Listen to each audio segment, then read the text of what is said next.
Competitions are strict. There's rules you have to follow. You cannot be talking at all. The model has to sit there totally in silence. Now, mind you, this was back in the 90s, okay? And it's still this way at competitions. But at least now they could put in maybe earbuds and listen to music. Back then we didn't have none of that. So my client had to sit there in total silence for, I believe it was 2.5 hours that we had to do, all of us that were competing on all these long tables, and the judges are walking around scoring you and making sure you're not cheating.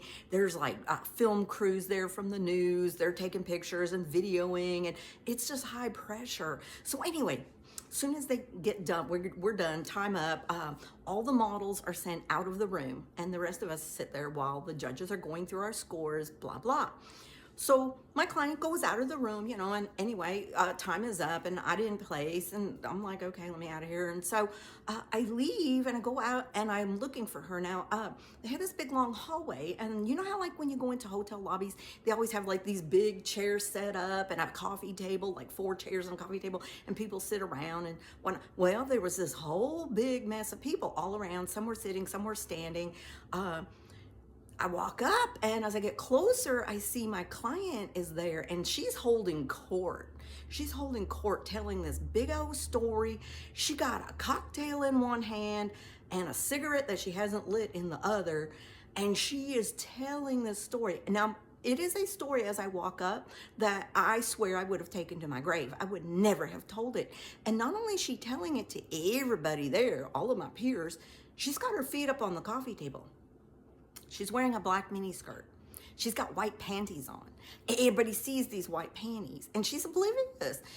I didn't know it at the time, but there was an open bar over there, not open, but a cash bar. There was a cash bar down the hall. She had gotten herself a drink, but she was an alcoholic. I knew she was an alcoholic. Never in my wildest dreams did I imagine, like, I'd leave her alone for 15, 20, 30 minutes, and there's a bar and she hits it. I just never even occurred to me. So there she is telling this story to all of my people. They're like aghast. As I walk up, I hear her saying, yeah, and then he was after me with a gun, and he was gonna shoot me, and there was just I think I blacked out from all the craziness that she was speaking. And I go up to her and I'm like, we gotta go now. And I see all the people around, all the beauty pros, their faces are looking at her like she's something they picked up on the bottom of their shoe. And I'm mortified, completely mortified, because I'm the sober one here. And so I grab her and we quick to go, get rid of that. Let's go. We have to get out of here. So like we're going through the walkways and skyways, and got to go out to the parking garage and find her car. And she now is starting to come around going, oh my God, I've fallen off the wagon. So now she's extremely distraught.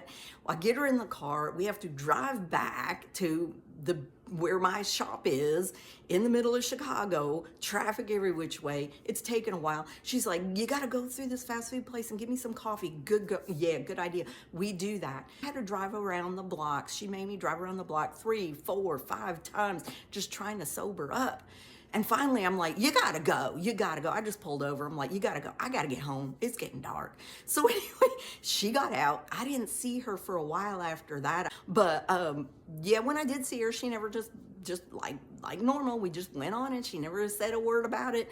But I learned my lesson that day. Oh, buddy, I sure enough did.